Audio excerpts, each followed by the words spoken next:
Hello दोस्तों, नमस्कार। मैं हूं रवि और आपका स्वागत करता हूं विषय कॉन्सेप्ट पर। यूट्यूब चैनल है और यहां पर हमारी आपकी मुलाकात पिछले कई वीडियो से होती आ रही है। कोऑर्डिनेट ज्योमेट्री के साथ हम उपस्थित होते आ रहे हैं। इस चैनल पे अभी दूसरा टॉपिक भी ट्रिग्नोमेट्री चल रहा है, जिसको अमित सर डील कर रहे हैं, कोऑर्डिनेट को हम डील कर रहे हैं। और आज पार्ट 5 है और पार्ट 5 में हम देखेंगे कि एरिया ऑफ ट्रायंगल कैसे निकलता है। तो area of triangle it means कि आपको if you have given a triangle and their vertices are x1, y1, x2, y2 and x3, y3, then how do you find the area of triangle? अर्थात यदि किसी त्रिभुज के 3 शीर्षों के नियामक इस प्रकार दिए हों, जिनके शीर्ष x1, y1, x2, y2 और x3, y3 हों, तो उनका क्षेत्रफल कैसे निकलेगा। दोनों ही माध्यम के लिए, हिंदी और इंग्लिश मीडियम माध्यम, दोनों इस बात को समझें। हिंदी में बोलूँगा, इंग्लिश में लिखा है, आप आराम से इसको नोट डाउन कर सकते हैं। वीडियो का स्पीड बढ़ा सकते हैं, घटा सकते हैं। और चूँकि आज सब लोग चाहता है जल्दी से सारा चीज़ समाप्त हो जाए, जल्दी में। यूट्यूब पे भी जाते हैं तो कितना कम समय में हमको कितना अधिक से अधिक कंटेंट मिल जाए, ये ढूंढते हैं। इसीलिए आज से हम थोड़ा पैटर्न बदले हैं। उम्मीद करते हैं कि ये पैटर्न भी आपको पसंद आएगा, चूँकि हमारे पास जो टेक्नोलॉजी है उसमें यही संभव था। तो इसलिए मैंने पहले ही लिख लिया है कि एरिया ऑफ ट्रायंगल निकालना है, जिसके वर्टेक्स दिए हुए हैं, उनके कोऑर्डिनेट दिए हुए हैं। तो आइए बात करते हैं यहाँ फिगर में। ए बी सी हमारा क्या था, एक ट्रायंगल था, ठीक है ना। ए बी सी हमारा क्या था, एक ट्रायंगल था, जिस ट्रायंगल के शीर्ष मतलब vertices x1, y1, x2, y2 and x3, y3 थे। यहाँ तक कोई दिक्कत नहीं है, ये तो आपको दिया ही रहेगा कहीं पर भी।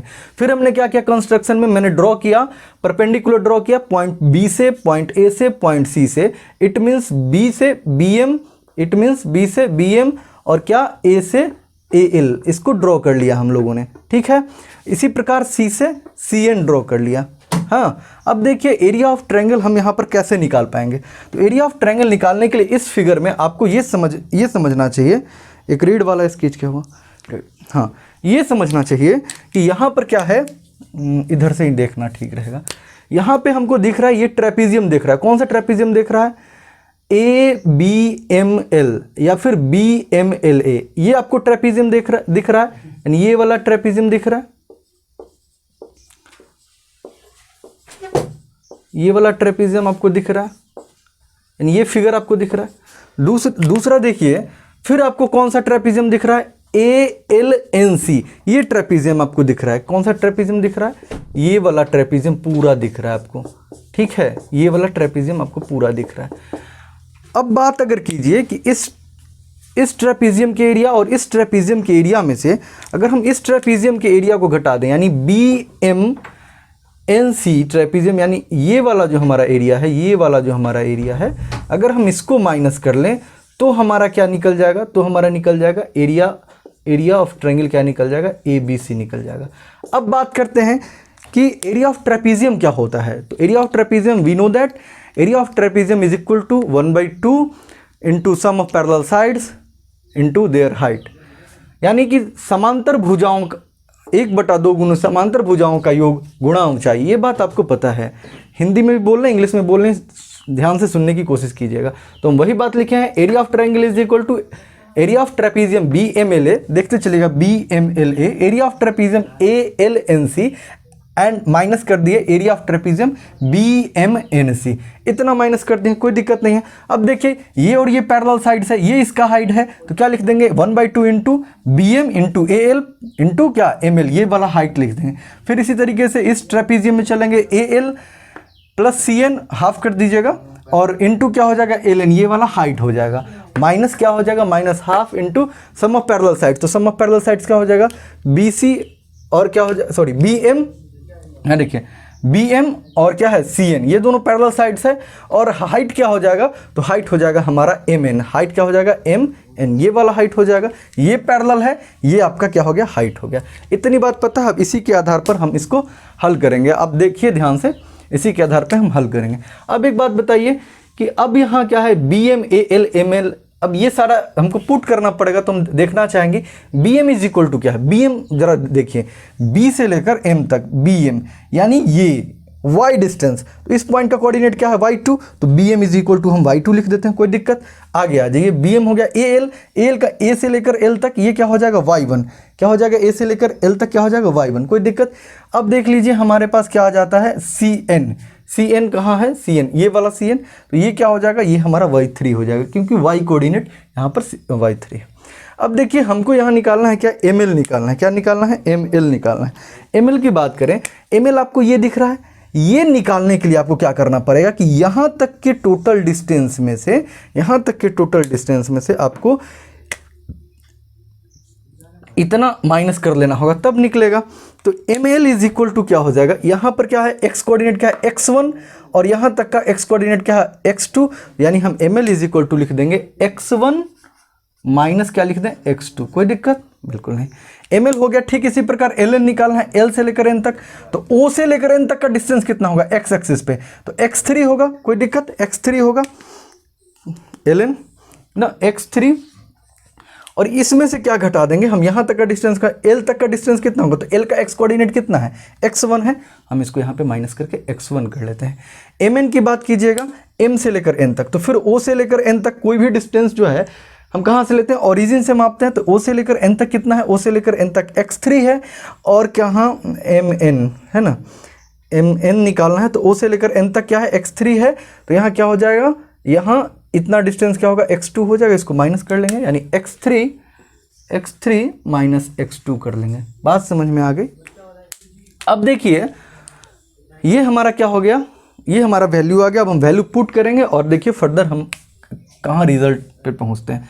1/2 हो गया, bm की जगह क्या डाले, अब यहाँ से देख से चलिए bm की आसान हो गया, y2 प्लस क्या हो गया al कितना हो गया y1 हो गया, इंटू क्या हो गया ml कितना है ml x1 माइनस x2, क्या है x1 को माइनस x2, कोई दिक्कत। 1/2 इंटू al कितना है al यानी y1, यहीं से देख लीजिए।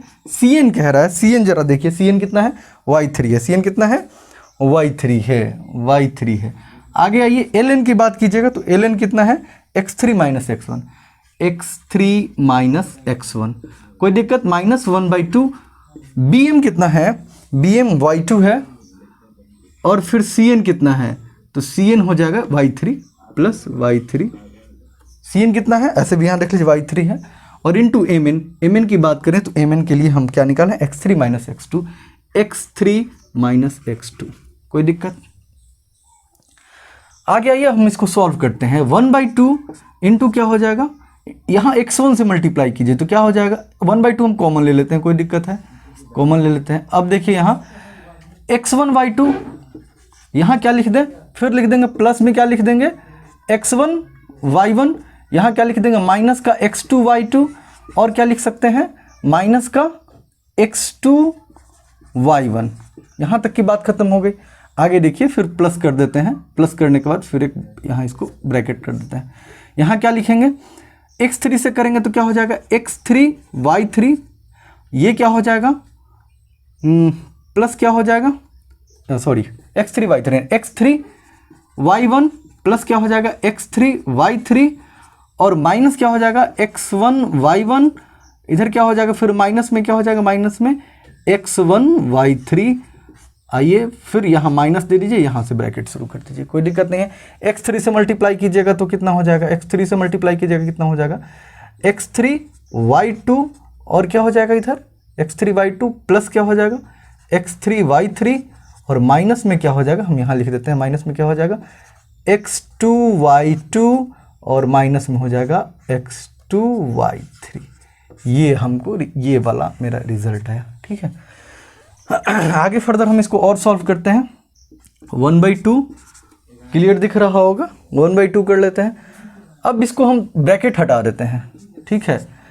x1 y1 y2 प्लस क्या हो जाएगा x1 y1 minus x2 y2 minus x2 y1 plus क्या हो जाएगा x3 y1 plus x3 y3 minus x1 y1 minus x1 y3, minus क्या हो जाएगा, देखिए ये ऊपर वाले ऊपर का है, ठीक है। माइनस क्या हो जाएगा, अब देखिए यहाँ ये माइनस है आगे में, तो ये क्या आ जाएगा x3 माइनस y2, सॉरी यहाँ माइनस है तो ये टोटल टर्म माइनस में चला जाएगा x3 y2, यहाँ से जाएगा तो क्या हो जाएगा माइनस x3 y3, और ये माइनस माइनस क्या हो जाएगा प्लस हो जाएगा, प्लस लिख दे रहे हैं x2 y2, और फिर ये माइनस माइनस मल्टीप्लाई हो जाएगा, प्लस क्या हो जाएगा x2 y3, यानी ये आपका आ गया। कोई दिक्कत? अब देखिए, अब इसमें हमको यहाँ देखना पड़ेगा कि इसमें कैंसल आउट क्या क्या हो सकता है, कैंसल आउट क्या क्या हो सकता है। अब यहाँ विचार कीजिए, x1 y2 है, x1 अच्छा x1 y1 है, x1 y1 ये प्लस का है और ये क्या है माइनस का है, यहाँ पे कट गया। माइनस का x2 y2 ढूंढिए, माइनस का x2 y2, ये देखिए ये प्लस का x2 y2 है, ये कट जाएगा। अब देख लीजिए x2 y1 बिल्कुल नहीं है, x3 y1 बिल्कुल नहीं, x3 y3। अब देखिए यहाँ प्लस का x3 y3 है, यहाँ क्या होगा माइनस का x3 y3 हो गया। 1 2 3 4 5, कैसे हो गया 1 2 3 4 5 6, ठीक तो है, यानी बराबर हो गया। अब देख लीजिए हमारे पास बचा क्या, तो 1/2 लिख दे रहे हैं, जो जैसे है उसको वैसे ही लिखेंगे, x1 y2। हाँ, आगे क्या लिख दें, अब x1 y2 हमने लिखा, तो यहाँ पे हम कोशिश करेंगे कि x1 वाला टर्म ही लेते हैं। x1 वाला टर्म कहीं दिख रहा है? हाँ बिल्कुल यहाँ दिख रहा है, तो क्या लिख दें माइनस का x1 y3। कोई दिक्कत? अब देख लीजिए यहाँ पे x1 y2 हो गया था, अब क्या लेंगे हम माइनस का x2 y1, x2 वाला कोई टर्म बच रहा है, x2 वाला कोई टर्म बच रहा है, हाँ बच रहा है, प्लस x2 प्लस क्या x2 y3। आगे बढ़ें, प्लस में क्या है x3 y1, x3 y1 वाला कोई टर्म बच रहा है, x3 वाला कोई टर्म, तो क्या है यहाँ पे माइनस का x3 y2। ठीक है, देख लीजिए सब हो गया। 1 2 3 4 5 6 7 8 9 10 11 12 1 2 3 4 5 6, ये देख लेना पड़ता है, 6 का 6 कैंसल आउट हो गया। आगे देख लीजिए, अब हम क्या करेंगे, यहाँ पे कॉमन ले लेंगे। क्या कॉमन ले सकते हैं, इसमें x1 कॉमन लेते, इसीलिए हम यहाँ पे x1 वाला टर्म लिए थे, यहाँ पे x2 वाला टर्म लिए थे, यहाँ पे x3 वाला टर्म लिए थे। x1 को हम कॉमन लेते हैं, यहाँ पे क्या लिखते हैं y2 minus y3।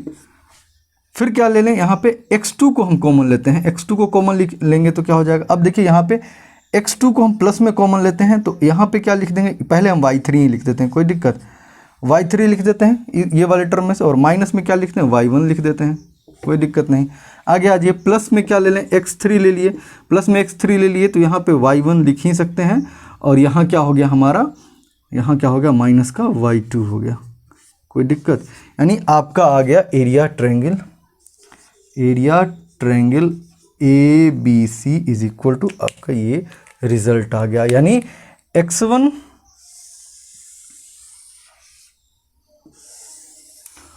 1/2 into x1 into y2 minus y3 plus x2 into y3 minus y1 plus x3 into y1 minus y2, ये एरिया ऑफ ट्रायंगल आपका प्रूफ हो गया। एरिया ऑफ ट्रायंगल प्रूफ होने के बाद एक दो चीज़ और बताते चलें यहीं से रिलेटेड। हाँ, एक बात और देख लीजिए कि एरिया ऑफ ट्रायंगल का जो वैल्यू होगा, वैल्यू क्या होगा, वैल्यू को मोड लगा दीजिएगा, वैल्यू क्या होगा मोड में होगा, यानी ऑलवेज पॉजिटिव, क्या होगा ऑलवेज पॉजिटिव वैल्यू होगा, पहली बात। दूसरी बात, एक बात देख लीजिए, यहीं पे बता दे रहे हैं। हाँ, अब देखिए इफ अगर हम लिखते हैं area triangle ABC is equal to 0, then 3 points are collinear, संरेख होते हैं। अब देखिए 3 पॉइंट कहीं भी लीजिएगा तो 3 पॉइंट, अगर 3 पॉइंट से कोई क्लोज्ड फिगर नहीं बना, 3 पॉइंट से कोई क्लोज फिगर नहीं बना, 3 पॉइंट कहीं लेते हैं और वो एक ही लाइन पे आ जाए, यानी एरिया ऑफ क्लोज फिगर नहीं बनेगा 3 पॉइंट से, तो क्या होगा एरिया ऑफ ट्रायंगल क्या आ जाएगा 0 आ जाएगा। और एरिया ऑफ ट्रायंगल यदि 0 आ गया तो हम कह सकते हैं कि ABC are collinear. If area triangle ABC is equal to 0, then 3 points क्या लिख दीजिए ABC are collinear, it means it lies on the same line, एक ही लाइन पे तीनों बिंदु A B और C लाइज करेगा। बात समझ में आई। अब देख लीजिए यहीं पे हम कहाँ कर दें, इसको हम मिटाते हैं, कोशिश करते हैं कि यहाँ पे आपको कोलिनियरिटी के लिए दो चीज़ें बताई थी। क्या बताया गया था कि यदि देखिए 3 पॉइंट अगर किसी एक लाइन पे है, इसका मतलब है कि अगर हम 2 पॉइंट के बीच का डिस्टेंस यहाँ अगर मान लीजिए ऐसे करते हैं कि इसको हम 2 यूनिट मानते हैं और यहाँ से 3 यूनिट मानते हैं, ए टू बी डिस्टेंस 2 और बी टू सी डिस्टेंस 3 और ए टू सी डिस्टेंस क्या हो जाएगा 5, यानी A C is equal to अगर A B plus B C है तो ये क्या है, कोलिनियर है। ये क्या है, कोलिनियर है। और यदि नहीं है तो कोलिनियर नहीं है। यदि नहीं है तो कोलिनियर नहीं, यानी कोलिनियरिटी की 2 कंडीशन हो गई। 2 कंडीशन क्या हो गया, 1 कंडीशन क्या हो गया, एक तो हम लिख दिए एरिया ऑफ ट्रायंगल 0 होगा तो कोलिनियर होगा, एंड सेकेंड क्या होगा, if A B plus B C, sorry थोड़ा गीला हो गया है, A B plus B C is equal to क्या, ए सी, यानी हे भगवान चलिए इसको हम बाद में ही लिखते हैं क्योंकि थोड़ा ज़्यादा ही गीला है। तो हम देखें एरिया ऑफ ट्रायंगल देखें, और एरिया ऑफ ट्रायंगल से हम 2-3 चीज़ निकाल सकते हैं। पहले क्या कि अगर तो हमारा 3 पॉइंट दिया है उसको चेक करना है कि वो कोलिनियर है या नहीं है, तो कोलिनियरिटी के लिए एरिया ऑफ ट्रायंगल 0 कर लेंगे। एरिया ऑफ ट्रायंगल 0 कर लेंगे जिस समय, तो एरिया ऑफ ट्रायंगल हम जिस समय 0 करेंगे इसका मतलब है कि ये 1/2 है। एरिया ऑफ ट्रायंगल हम कर दें, जैसे मान लीजिए कि यहाँ पे क्या हो जाएगा, ये भगवान 1/2 जो है नहीं उग रहा है, कोई दिक्कत नहीं है, यहाँ पे आप यहीं पे समझ लीजिए, यानी ये 1/2 जो है इसके इक्वल में अगर हम 0 पुट करेंगे यानी 1/2 इधर आके 0 हो जाएगा। इट मीन्स क्या हो जाएगा आपका x1 into y2 minus y3 plus x2 into y3 minus y1 plus x3 into y1 minus y2 is equal to 0, यानी 1/2 से कोई मतलब नहीं, इतना इज इक्वल टू अब 0 अगर ले आते हैं आ जाता है तो आप समझिएगा कि एरिया ट्रायंगल 0 हुआ तो 3 लाइन कोलिनियर होगा, यानी एरिया ट्रायंगल बना ही नहीं, एरिया उसका कुछ होगा ही नहीं। अगर आप डिस्टेंस फॉर्मूला से निकालना चाहेंगे तो 3 पॉइंट को कैसे निकालेंगे, ए बी और बी सी को जोड़ के, यदि मतलब 2 पॉइंट के बीच का distance A B plus B C यदि आपको ए सी के बराबर आ जाता है तो ये कोलिनियर होगा, ठीक है। यानी एरिया ऑफ ट्रायंगल 0 आ जाए तो भी कोलिनियर होगा, A B plus B C आ जाए तो भी कोलिनियर होगा, है ना। और क्या बता रहे हैं एरिया ऑफ ट्रायंगल में, एरिया ऑफ ट्रायंगल में 1-2 बात और बता देते हैं। जैसे मान लीजिए कि कुछ आपका अब स्पेशल केसेस में आएगा, अब यहाँ पे ऐसे है तो अब जब डिस्टेंस फार्मूला था 4 शीट्स दिए रहते थे तो चारों का निकाल के, और जो पार्टिकुलर फिगर था पैरेललोग्राम हो सकता था, स्क्वायर हो सकता था, रेक्टेंगल हो सकता था, तो वहाँ क्या करते थे उसके फॉर्मूला के अकॉर्डिंग साइड का हम डिस्टेंस निकाल के डिस्टेंस मेथड से बनाते थे। यहाँ क्या करेंगे, अगर इक्वल एरिया है ट्रायंगल का तो फिर 2 से मल्टीप्लाई कर देंगे तो यानी टोटल क्वाड्रिलेटरल का हमारा आ जाएगा एरिया। ये सारी चीज़ें हैं। लेकिन बताइए इतना प्रोसेस के बाद ये तो एग्जाम में पूछता नहीं है, बस हमको इस्तेमाल इसका करना होता है, क्योंकि ये इंपॉर्टेंट इसलिए हो जाता है कि एरिया ऑफ ट्रायंगल के बारे में भी हमको ये ज्ञान दे देता है, और दूसरा किस चीज़ के बारे में ज्ञान दे देता है, दूसरा हमको दे देता है कोलिनियरिटी को लेके, इसको हिंदी में संरेखता कहते हैं। आइए एक बात करते हैं कि ये याद कैसे रहेगा। तो जैसे मान लीजिए कि हम यहाँ पे कोई सर्कल लिए, क्या लिए, सर्कल लिए, और सर्कल पे हम 3 पॉइंट लेते हैं, वह ए बी और सी ले लीजिए, कोई दिक्कत। ए क्या है x1 कोमा y1, बी क्या है x2 कोमा y2, और सी क्या है x3 कोमा y3, ठीक है। अब देखिए एरिया ट्रायंगल लिखने के लिए 1/2 तो लिखिएगा ही। अब यहाँ से शुरू करते हैं, x1 लिखा और x1 लिया हमने, तो x1 लेने के बाद इसका हम कोई कोऑर्डिनेट नहीं लेके अगले पॉइंट का कोऑर्डिनेट लेंगे। फिर से कह देते हैं 3 पॉइंट्स है हमारा, और 3 पॉइंट्स में क्या करेंगे, x1 लिया हमने तो x1 इंटू क्या लिखेंगे, अगले के y कोऑर्डिनेट का डिफरेंस, यानी इसमें कुछ नहीं लेके ये वाला y और इसका ये डिफरेंस, ठीक है। फिर आगे चलेंगे, प्लस करेंगे, यहाँ के बाद फिर प्लस कीजिएगा, प्लस करने के बाद x2 लिया तो फिर इसका कुछ नहीं लेके ये वाला ये कोऑर्डिनेट लेंगे y कोऑर्डिनेट, और फिर आगे वाला का तो y3 माइनस y1। फिर क्या करेंगे हम, अगर x3 लेंगे, यहाँ प्लस का x3 लिए यहाँ पे, तो जिसमें से x3 लिए उसका कोई भी कोऑर्डिनेट हमको नहीं लेके आगे वाला का लेना होता है, यानी कहने का मतलब y1 माइनस y2 आ जाएगा, y1 माइनस y2 आ जाएगा। बात समझ में आ गई।